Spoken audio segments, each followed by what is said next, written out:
जी अस्सलाम वालेकुम। मैं हूं नज़र अब्बास लंदन से। जैसा कि आप देख रहे हैं, मैं गाड़ी में हूं और ट्रैवलिंग में हूं। कुछ काम के सिलसिले में काम भी करता जा रहा हूं साथ साथ, और बीच में काफ़ी सारे गैप आ जाते थे। बीच में बात नहीं हो पाती, टाइम नहीं मिलता। तो उसका मैंने एक हल निकाला कि जहाँ कहीं आपको ब्रेक मिले, जहाँ भी थोड़ा सा टाइम मिले, तो पॉइंट्स कुछ लिखे होते हैं तो उनके ऊपर आप बात कर सकते हैं। अभी मैंने एक ख़बर सुनी आज, बड़ी अजीबोगरीब किस्म की, जो कि बड़ी ही अफसोसनाक खबर थी। ये मैं आपको दिखाना चाह रहा हूँ कि हमारे मुल्क में हो क्या रहा है। हमारा मुल्क जो है वो एक अजीबो गरीब सूरत हाल का शिकार है। एक तो ये कि एक बच्चा है, कोई 12-17 साल का गालिबन बच्चा है। मैं आपको एक ऐसी ये उनके मैंने वीडियो देखी तो वो उसको 17 साल का कोई बच्चा अगवा कर लिया गया। पाकिस्तान में ये सूरत हाल है कि छोटे छोटे बच्चों को अगवा करके ले जाए। मुझे इस वक्त जल्दी में उनका नाम जेहन में नहीं आ रहा बच्चे का, लेकिन ये सूरत हाल है पाकिस्तान में कि एक छोटे से बच्चे से को रियासत उठा के ले गई है। उसकी वीडियोस मौजूद हैं। उसको उठा के लेके गए हैं डालों के अंदर। ये गाड़ियाँ जो आजकल आती हैं जिनको डाले कहा जाता है, उनके अंदर वो बच्चे को उठा के लेके चले गए हैं। और फिर इन हालात के अंदर एक और बड़ी इंपॉर्टेंट चीज़ हुई है कि मौलाना फजल रहमान की एक स्टेटमेंट है। वो बड़ी स्टेटमेंट जो है ना, वो स्टेटमेंट ये है जी कि वो कह रहे हैं जी कि बलोचिस्तान और KPK को अलहदगी के हालात पे पहुंचा दिया गया। मौलाना फजल रहमान ने ये बात की है। ये बात सोचने वाली ये है कि ये बात कौन कर रहा है। ये मौलाना फजल रहमान साहब कर रहे हैं। मौलाना साहब फरमा रहे हैं कि बलोचिस्तान को और KPK को अलहदगी की तरफ लेके जाया जा रहा है। आप इस बात से अंदाज़ा करें, ये आप ये सारा कुछ मिला के देखें। इस वक्त जो मुल्क में हो रहा है उसको मिला के देखें। डॉक्टर अब्दुल कदीर की जायदाद पे कब्जा कर लिया गया। उनकी बेटी जो है वो अदालतों के धक्के खा रही है। डॉक्टर अब्दुल कदीर की जायदाद पे कब्जा कर लेगा। उनका कोई हॉस्पिटल था, कुछ और कोई प्रॉपर्टी थी जो उन्होंने काम किए थे, और उसके ऊपर कब्जा।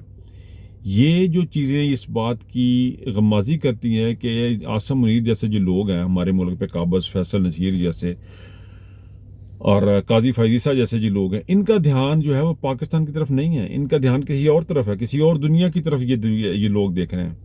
और ख़बरें ये भी आ रही हैं, जहाँ पे ये खबरें आ रही हैं कि 17 साल का बच्चा अगवा कर लिया गया। अजहर मशवानी के भाई अब तक घर नहीं आ सके, और यास्मीन राशिद जेल में है, उमर चीमा जेल में है। इमरान खान को लेके जाया जा रहा है जी, वो आर्मी कस्टडी में लेके जाया जाएगा। तो उधर से मौलाना साहब की ये स्टेटमेंट आ रही है कि मुल्क है, और अख्तर मेंगल का रिज़ाइन आ रहा है, रिजिग्नेशन आ रहा है। अख्तर मेंगल ने कहा कि मैं तारीख के गलत हिस्से पे था, इमरान खान ठीक जगह पे खड़ा था। ये सारी चीज़ें क्या बताती हैं? और इन तमाम चीज़ों के इर्द गिर्द होते हुए आसम मुनीर जैसे जो जर्नैल हैं, जिन्होंने जो इस तमाम बर्बाई का नीम अंजम, और आसम मुनीर जैसे जर्नैल जिन्होंने इस मुल्क का सत्यानाश करके रख दिया है, वो पूछते क्या ऑफिस में आके? पहला काम के पूछते हैं, और पूछते हैं कि सोशल मीडिया के बंदे ठीक हैं, वो पकड़े गए हैं, कंट्रोल में आए हैं कि नहीं आए हैं। और मेरे पास बड़े बड़े ही मुस्तनद किस्म के ज़राए से मेरे पास कुछ इन्फॉर्मेशन जो है वो ये है कि पाकिस्तान को जानबूझ के क्यास की तरफ धकेला जा रहा है, क्यास की तरफ लेके जाया जा रहा है। बदतमादी पैदा की जा रही है पाकिस्तान के अवाम में, और पाकिस्तान तहरीक इंसाफ की लीडरशिप के अंदर बदतमादी पैदा करने की कोशिश की जा रही है। कुछ ऐसे हालात क्रिएट किए जा रहे हैं कि इमरान खान को अगर लेके जाया जाए, इमरान खान को एलिमिनेट किया जाए, तो यहाँ से शोर शराबा ना उठे, यहाँ पे ऐसी बदतमादी और बददिली पैदा हो जाए कि क़यादत में। लेकिन ये इस बात को नहीं समझ रहे हैं। इस बात को इस्टेब्लिशमेंट नहीं समझ रही है कि ये आपकी ये चीज़ें जो है वो आपकी कामयाब नहीं होंगी। वो कामयाब क्यों नहीं होंगी? वो कामयाब सर इसलिए नहीं होंगी कि इमरान खान का लीडरशिप के साथ कुछ लेना देना नहीं है। इमरान खान का तहरीक इंसाफ की लीडरशिप के साथ कुछ लेना देना, उसका डायरेक्ट लिंक अपनी आवाम के साथ है। पाकिस्तान का डायरेक्ट लिंक अपने आवाम के साथ है। और अगर ये लीडरशिप नहीं निकलती है, अगर लीडरशिप हीले बाने करती है, अगर लीडरशिप आसम मुनीर को पॉइंट आउट नहीं करती है, उनका ध्यान सियासी लोगों की तरफ लगा के रखा हुआ है इन्होंने, असल कॉज तो ये है, असल कॉज तो आसम मुनीर है, असल कॉज तो इस पाकिस्तान के मसाइल की जड़ तो पाकिस्तान की जर्नैल है। इनसे नजरें हटा के आप देखें सोशल मीडिया में, आप देखें तो हैरानगी, आपको हैरत होगी। एक चीज़ आपको वाज़ेह तौर पर नजर आएगी, ये बहुत सारे एंकर्स, बहुत सारे लोग जो हैं अब इनके फौजी अफसरान के नाम नहीं ले रहे। अब उनका नाम लेने से क्या आपकी अहमियत ख़त्म हो जाती है, या आप पीछे से ख़त्म हो जाते हैं? नहीं, ऐसा नहीं है, ऐसा बिल्कुल भी नहीं है। आप जो हैं, आप तमाम चीज़ों के जिम्मेदार हैं। आसम मुनीर साहब, आसम मुनीर साहब और फौजी क़यादत जो है, जर्नैल जो है वो, ये जो जर्नैल है वो इस चीज़ के ज़िम्मेदार हैं। अख्तर मेंगल के रिज़ाइन के ये ज़िम्मेदार हैं। और जो स्टेटमेंट दी है मौलाना फजल रहमान ने, उसके भी ये ज़िम्मेदार हैं, क्योंकि वो मौलाना फजल रहमान ने जो स्टेटमेंट दी इन्हीं की वजह से दी है। और जो बच्चा पकड़ के ले गया 17 साल का, वो भी ये इन्हीं की वजह से हुआ है। तो आपको कैसे लगता है कि ये नवाज शरीफ का कसूर है, या ये शहबाज शरीफ कुछ कर रहा है? ये सारा जो है आपने मिलजुल के अपना तिया पांचा कर दिया इस मुल्क का। एक चीज़ कन्फर्म है, मुझे तो कम से कम कन्फर्म है, लोगों को भी कन्फर्म हो जाएगी कि अगर आपका नाम एस्टेब्लिशमेंट का नहीं लिया जाता, अगर आपके बारे में बात नहीं की जाती, इसका ये मतलब नहीं है कि आप लोग पीछे से नहीं। हमें कन्फर्म है कि पाकिस्तान की जुडिशरी की बर्बादी में, पाकिस्तान की इकोनॉमी की बर्बादी में, पाकिस्तान की पार्लियामेंट की बर्बादी में, और पाकिस्तान सबसे बढ़कर पाकिस्तान की आइन की तजलील और जिल्लत में तमाम का तमाम हाथ जो है वो बाजवा और आसिम मुनीर का और पाकिस्तान के जर्नलों का। इसको आप लग कर ही नहीं सकते। ये जितनी भी खबरें आपको मैंने भी 2-4 खबरें बताई हैं, इस तरह की बेशुमार लाखों हजारों खबरें आपको सुनने को मिल जाएंगी।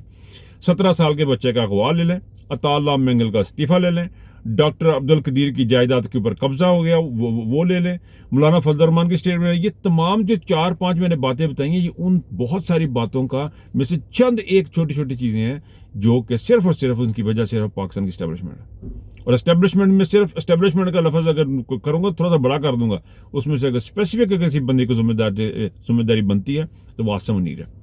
आसिम मुनीर ने बाजवा साहब के जाने के बाद वो गंद और गलाजत की है कि रुए ज़मीन पे इसकी मिसाल नहीं मिलती है, पाकिस्तान की तारीख में इसकी मिसाल बिल्कुल नहीं मिलती जो आसिम मुनीर साहब ने जो गंद किया है। और ये सारे का सारा जुर्म जो है वो आसिम मुनीर के सर जाएगा। अगर बलोचिस्तान अलग होता है, अगर वहां पे अलहदगी पसंदी की तहरीकें जो चल रही हैं उनको बजाय उनको काम करने के लिए आपके पास एक खातून थी, एक बच्ची थी, जिसको आप यूटिलाइज कर सकते थे, जिनके ऊपर आप मरहम रखते थे, लेकिन आप रखना नहीं चाह रहे। आपको सिर्फ एक चीज की प्रॉब्लम है कि सोशल मीडिया क्या कर रहा है। आपके ऑफिस में बैठ के लोग सिर्फ ये बात करते हैं कि सवेरे दफ्तर में आते ना आसिम साहब, कहते हैं हाँ भी क्या रिपोर्ट है, वो कहता सर ठीक है, नहीं वो बताओ उनका वो सोशल मीडिया का बताएं, वहां पे क्या पोजीशन है, ट्विटर पे क्या पोजीशन है, टिकटॉक पे क्या हो रहा है, यूट्यूब पे क्या हो रहा है। वो खोती दे बच्चे, इस्लामाबाद का पता करें क्या हो रहा है, कराची का पता करें क्या हो रहा है, बलोचिस्तान का पता करें क्या हो रहा है। ये यूट्यूब को छोड़ें, यूट्यूब अपने आप ठीक हो जाएगा। जब तक बार बार मैं ये बात करता हूं, तकरीबन हर दूसरे वीलॉग मेरे एंड पे यही बात होती है कि जब तक पाकिस्तान में कानून की अमलदारी नहीं होगी, आपकी चीजें आगे नहीं बढ़ेंगी। हम अब बिल्कुल बिल्कुल जीरो की तरफ, जीरो से अब माइनस की तरफ जा रहे हैं। एक होता है ना 1 2 3, उसके बाद आता जीरो, उसके बाद जीरो होता है -1 -2 -3, अब हम -1 -2 -3 की तरफ जा रहे हैं। टीम हमारी हार गई। ये तमाम चीजों की जिम्मेदारी आसिम मुनीर है। पाकिस्तान की टीम हार जाए तब आसिम मुनीर भी जिम्मेदार है, क्योंकि इन जर्नैलों ने पाकिस्तान का सत्यानाश कर दिया। Nobody is able to breathe, किसी को सांस लेने का मौका नहीं दे रहे, किसी को सांस नहीं दे रहे। जब आप ऐसी चीजें करेंगे, ऐसे हालात पैदा करेंगे मुल्क में, तो कुछ भी फ्लरिश नहीं करेगा, पाकिस्तान बर्बादी की तरफ जाएगा।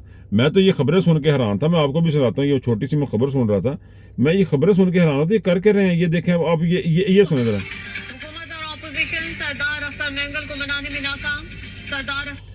अब हुकूमत और ऑक्सीजन सरदार अख्तर मेंगल को मना रहे हैं, और यार ये असम्बली में बैठ के क्या कर लेगा, क्या कौन सा ऐसा पहाड़ ढा देगा। मुझे तो हैरत इस बात पे भी कि हमारे पीटीआई के चेयरमैन भी कह रहे हैं कि वापस आ जाए असम्बली के।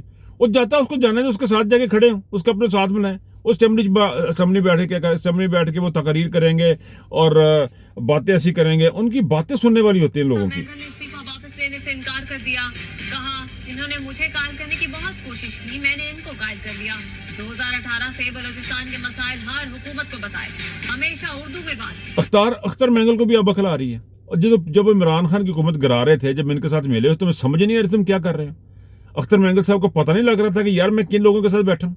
अख्तर मेंगल साहब को कोई होश नहीं थी कि वो क्या करें। जब आप गलत काम करेंगे तो नतीजे गलत निकलेंगे, जब आप उल्टे काम करेंगे तो नतीजा उल्टा निकलेगा। जब एक मुजरम को आप वज़ीर आज़म बना देंगे तो उसके नतीजे यही निकलेंगे। ये अख्तर मेंगल साहब को भी होश आया हुआ है, और हुकूमत देखे मनाने निकली हुई है। हुकूमत कह रही थी अख्तर मेंगल साहब वापस आ जाओ, तो असम्बली में बैठो। वो उल्लू के पठो, ये स्टूपिड लोग हो, ये आप जाओ जाके उन चीज़ों को ठीक करो। अब तो हाल ये हो गया कि हम जैसे जो लोग जो मुंह से गाली निकालने चाहिए, उनके मुंह से भी गाली निकल आती है। कि किस किस्म के जाहिल लोग हैं यार आप, कि आपको इतनी समझ नहीं आ रही कि आप उसको इस्तीफा वापस लेने से पहले आप बलोचिस्तान के हालात को ठीक करने का अपने काम नहीं कर। ये शख्स जो अख्तर मेंगल साहब है, इनको अब याद आ गया जी कि मैंने वो बड़ा इमरान खान ठीक जगह खड़ा था। तो तुम्हें पहले होश नहीं आ रही थी, पहले तुम्हें समझ नहीं लग रही थी तुम कर क्या रहे हो, तुम किस जगह पे खड़े हो, किन लोगों के साथ खड़े, मुजरिमों के साथ खड़े होते हैं और उम्मीद करते हैं कि हालात ठीक हो जाएंगे। सर ये ऐसे हालात ठीक नहीं होंगे। रूल ऑफ लॉ, सिर्फ और सिर्फ रूल ऑफ लॉ, और पाकिस्तान के मसाइल का कोई हाल नहीं है, सिर्फ और सिर्फ रूल ऑफ लॉ। अपना बहुत ख्याल रखिएगा। अल्लाह हाफिज़।